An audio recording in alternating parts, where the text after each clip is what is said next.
You're smart, you're motivated, you want to do something big. You're on the verge of being a young boss, and we're going to help you get there. I'm your host, Isabel Garino, and welcome to the Young Boss Podcast, where youth is your power. When it comes to being a business owner, professionalism is really one of those things that we can't not talk about. So what does professionalism mean to you versus me versus the guy down the road? Completely different things. Let's get into it. The former COO of Meta, Sheryl Sandberg, defines professionalism as showing up on time, being prepared, and doing your job to the best of your ability. It means treating everyone with respect and dignity. But that might not be how you've seen professionalism displayed or defined, right? It's completely different depending on your industry and what you think works. So let's get into it because it's such a vast and open concept of what actually being a professional looks like, sounds like, feels like. So hot take, right? Business attire. Let's get into the nuances of what is and isn't appropriate. Now, why is it important to dress the part or dress appropriately for work? Well, because first impressions are priceless, right? You literally only get one chance to make a first impression, so it's important to nail it. Your appearance may totally depend on your industry, and that is okay. Context matters. I am not telling you to wear a business suit every day. You could see me even on this show. I dress for my personality, right? I would never wear anything I wouldn't want a client to see me in, and that means I'm okay with a client seeing me in a hoodie or a business, outfit. That's okay. Professionalism is not about wearing a suit. It's about being mindful of your words and actions and attitudes in the workplace and keeping things in accommodation to what people would be expecting of you. I'm not going to take photos that are too sexy or too flashy because most people who are my clients are a lot older than me, and it's not appropriate to them. Their standard of appropriate dress wear is completely different than a millennial's or a Gen Z's, right? Not everyone is in an industry where the demographic is older. And so for you, showing up in sweats every day to work might be perfectly fine and absolutely acceptable. So it's vital to know your audience and your industry and to always dress and present yourself appropriately. If you don't know kind of what the target audience thinks or doesn't think is appropriate, find someone in that age range and talk to them, right? Ask them, what do you think about this? I remember at one of our events, we have a guy on our team who's probably like maybe 55, 60 years old. And he came up to one of the girls who was working the event and she's got to be 25. And he was like, you need to change. Your outfit's inappropriate. She was wearing a crop top and like a jersey that was like a swag jersey that we all wear in the company. And she was like, oh my God, why? And he's like, your stomach is out.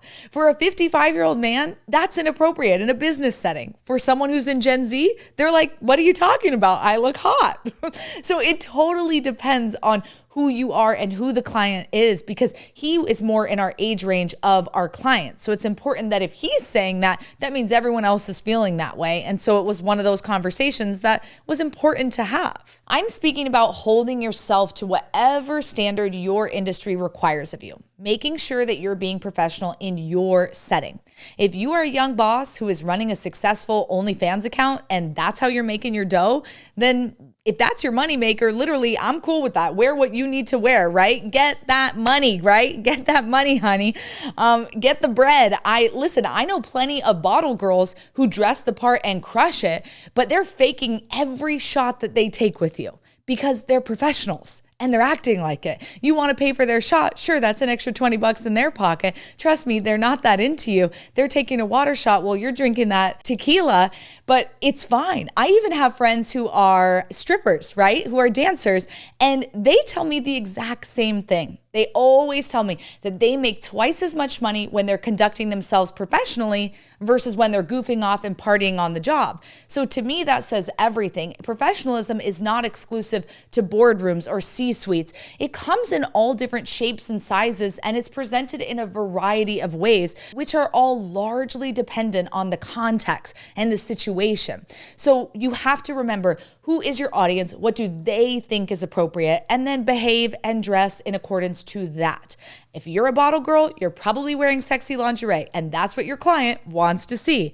If you're on stage with a bunch of 6-year-olds in your audience, I probably need to be a little bit more buttoned up and appropriate, right? So we have to make sure that we're in accordance with all of that. When I think about professionalism when it comes to behavior, like that might mean only having a drink or two at a work event or happy hour. We all know how it goes, right? The open bar on the boss's tab or on the client's tab, and one drink turns to 4 and it turns into you leaving your car at the bar. Not very professional. Now, again, in some industries, that's the name of the game and that's what you do every single week. But if you're trying to earn someone's business, showing up in a professional manner is probably the better way to go than being a slob kebab. Right? Let's work on keeping ourselves out of potentially compromising situations. Let's talk about a few more things because drinking is one of them, but also working too late. Do not meet up with business partners or clients of the opposite sex alone. Okay, this is an old school rule, but it is professionalism 101. I was talking to one of my friends. He owns a company and he had a hired gun who was coming in to do sales.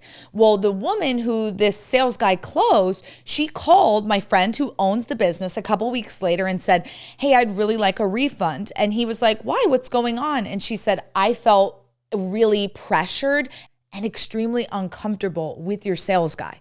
And my friend who owns the business was like, what? Tell me everything. What's going on? And she said, well, he texted me at 10 p.m. at night to go meet at the bar in the hotel.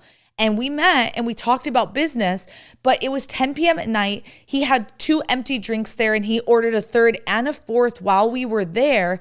We were alone in this bar and he asked if he could walk me back to my room after I made the payment and decided to move forward with your program. I felt really pressured and just uncomfortable. Now, nothing happened between that guy and this lady, but she now wants a refund and my friend now has a bad business reputation because of him. First of all, do not meet up with the opposite sex alone, let alone late at night, right? This guy, when you heard his side of the story, the reason he texted her at 10 p.m. was because he had a 6, 7, 8, 9 o'clock appointment. And he knew that this woman wanted to meet with him. So he texted her at 10. He was still working. And because he was doing all those appointments, he had drank a drink at each appointment, right? So he had 4 drinks throughout the night. Well, this is not a good situation because by the time you get to that last one, no one else is there. Now it's he said, she said situations. It's just not professional. Definitely keep things earlier in the day, not at night, and do not be offering people to walk them back to their hotel room, right? Not a good look. I know you're trying to be sweet and make sure they get back safe, but these days, cancel culture is real, and that guy almost had a big situation on his hand that was really made out of what seems like nothing. But in this woman's eyes, she's like, you're a sketchy guy, and I don't want to do business with you, let alone that guy. So it's not okay. Remember to hope for the best, prepare for the worst, and expect the unexpected. When it comes to meetings, right, we are in the Zoom era, baby, and the Zoom era has really compromised a lot of professionalism, right? We've seen so many funny reels and TikToks on it, but there are way too many meetings and way too many young bosses not upholding professional standards when it comes to Zoom. What I mean by that is like you've seen some weird shit going on, right? Whether it's Cheeto fingers or dogs humping in the background and babies running in the door, like all sorts of weird stuff. We've seen people going to the bathroom on the camera. I mean, come on. There has to be a stop to this, right? We don't want all this unprofessionalism just because you're taking the meeting from home and you've got your collared shirt on top and your sweatpants on bottom. I'm not saying that you need to be perfect 24/7, but I am saying to know your audience. When you're dealing with your own employees in your own company versus your clients, very, very different meeting attire and appropriate levels, right? It's important to know your audience. Burping at the table at a pizza party or a pizza restaurant with your boys is probably okay, but burping at the table with a brand new client or on your first date, probably not okay, right? Stop whatever you're doing. If you're enjoying this episode, go click the like button. Give us a follow. I want to make sure that you're always getting our fresh content. Now, back to the show. Even when it comes to meetings, you need to have your levels of professionalism that you're going to be doing. In business meetings, in person or online or on the phone, all my Zoom people who want to do it on the phone, right? Know your audience. Sometimes it really bothers me when I'm doing a meeting with a client and they're out and about at a loud Starbucks or in their car and it's like boom, boom, boom, boom, boom. And I know that they're not paying attention to me. It's like, okay, if this was someone on my team and it was kind of like a whatever meeting, I wouldn't really care. But if this is a client where I'm trying to like sell them a product or I'm trying to really like showcase our business or our core values and it's just like you're not paying attention, it can kind of suck, right? Depending on the situation, it can give a message of this isn't important to me or I have better things to do. And that's how it feels. So keep that in mind when you're that person who's running late and taking the meeting in the car, even just saying to someone, hey, this meeting is important to me and I'm on the road and I'm so sorry. Would you prefer to reschedule? Or is it okay if I'm here? I'm going to do my best to pay attention. I'm going to pull over as soon as I can. Right? When you're being obvious about what you're doing, then it really is helpful. Context matters, and company and culture play a huge role in this. If you're a real estate agent or a freelance or contractor, it's pretty much known that your profession is one that's always on the move, right? You're going from showing to showing, from house to house. So if you're taking a Zoom call on the phone, it kind of makes sense. I would expect that of a realtor. But if I'm talking to like a banker and he's at the beach talking to me on Zoom, I'm going to be like, what the heck, right? It just doesn't make sense. However, call me crazy, but if I'm in a meeting with an accountant, a CFO, my therapist, you bet your ass I'm expecting you to be incredibly engaged in a professional setting and with your attention focused on me or whoever's speaking during the meeting. So let's go over a few ways to remain engaged, attentive, and distraction-free in a professional setting, aka with your clients. I would highly suggest no eating. No dogs or kids, dress appropriately, engage with the call. Don't be on your phone. You know, we can see when you're scrolling on Zoom because the light is on your face more than when you're looking at the pictures, right?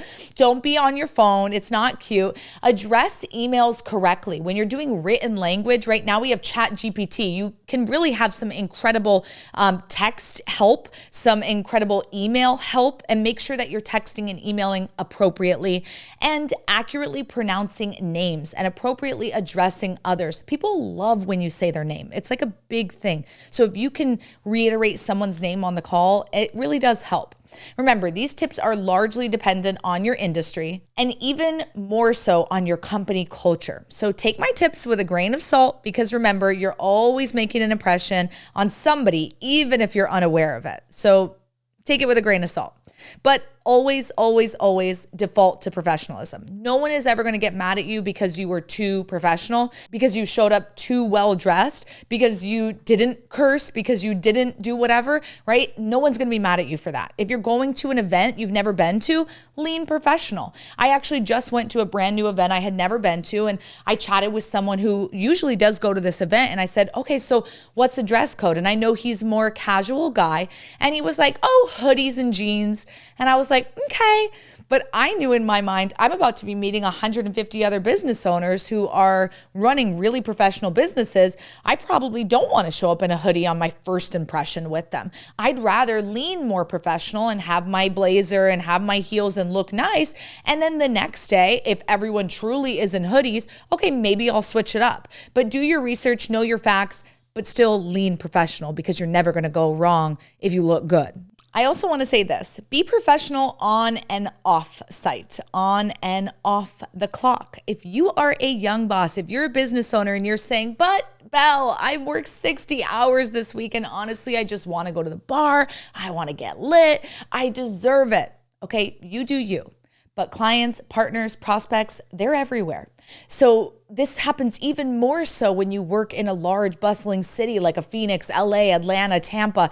Your next business opportunity or deal could be sitting at the table behind you or next to you on the plane. It's crazy how many times I've run into people I know while I'm out. You know this too, but the most random people in the most random of places and potentially the most random opportunity. For you, you might just never know. Business could be right around the corner. When I run into somebody, they're going to say, oh my God, I've seen the podcast. I see what you're doing with assisted living, and they want to talk about it. And if I've got my messy bun and I look a mess, that's probably not the right foot forward. So I'm not saying, again, I need to be in a business suit every day, but I want to just look fresh, nice, not going out with a shirt that has stains on it, right? And looking all wrinkled and messy. That's just not cute. Now, let's not go without acknowledging that professionalism is different for everybody. Like we've talked about, remaining professional on and off the clock could be staying sober for some. It could be continuing to dress the part for others. It's a really wide spectrum. So I encourage you to think about what professionalism means and looks like to you. For me, professionalism off the clock looks like kind of retaining what I drink, right? At my business events, I'm allowed to have a couple drinks, right? But I don't want to go crazy. And then also I always want to stay professional looking. Like I said, no skanky bikinis, no running out with my ass cheeks out. Like I need to look appropriate, okay? That's my clientele. And if they see me out, that's going to be really embarrassing. I even had this girl at one of our work events who I was staying at the hotel where the work event was, and she was not there for the event. She was literally in the pool at the hotel, and she screamed at me, "You're that girl from TikTok, aren't you?" And in that moment, I was thinking, oh, she must be here for the event. And I was like, yeah, are you here for the event? She's like, what event? I'm just in town. And I was like, oh, okay. And we ended up talking, and she literally recognized me from TikTok. And so if I looked a mess, that would have been pretty embarrassing. She was a brand new client who didn't even sign up for our stuff. And after I chatted with her there, literally she's in the pool, she ended up signing up for it. But if I looked a mess, if I was hungover, if I have my big sunglasses on and I'm just like being sloppy, she probably would have been like, ooh, she is not who she is online. Like you want those personalities to match. For me at our events, I am pretty meticulous about the way my staff looks. Now, our business, we're doing live events in front of a lot of people, so it's extremely important to me that they dress and act the part. My ladies, I really require them to look clean and fresh. I don't really care about your makeup. You don't need to have like a full face of makeup, right? You don't need to be a makeup artist, whatever, but you can't look like a hot mess, right? You need to look well groomed, right? My men, same thing. Smell good, look good, be well groomed, dress in clothes that fit them. Believe it or not, the fitted cuts basic tee look a lot better than last year's suit that no longer fits. So you can get a lot of really nice professional clothes that aren't that expensive. Again, it's not always about the product, but how it's being presented. Perception is reality. So when my staff member called out another staff member for wearing a crop top, I was like, good, she shouldn't be wearing that, right? Like, I feel like it should go without saying, but come on, people, brush your teeth, do your hair, for crying out loud, smell nice, right? If you are at work somewhere where you're sitting there all day long and kind of getting a little stinky, getting a little hot, bring some cologne, bring some deodorant, right? It's really important that you smell good and look good when you're dealing with clients.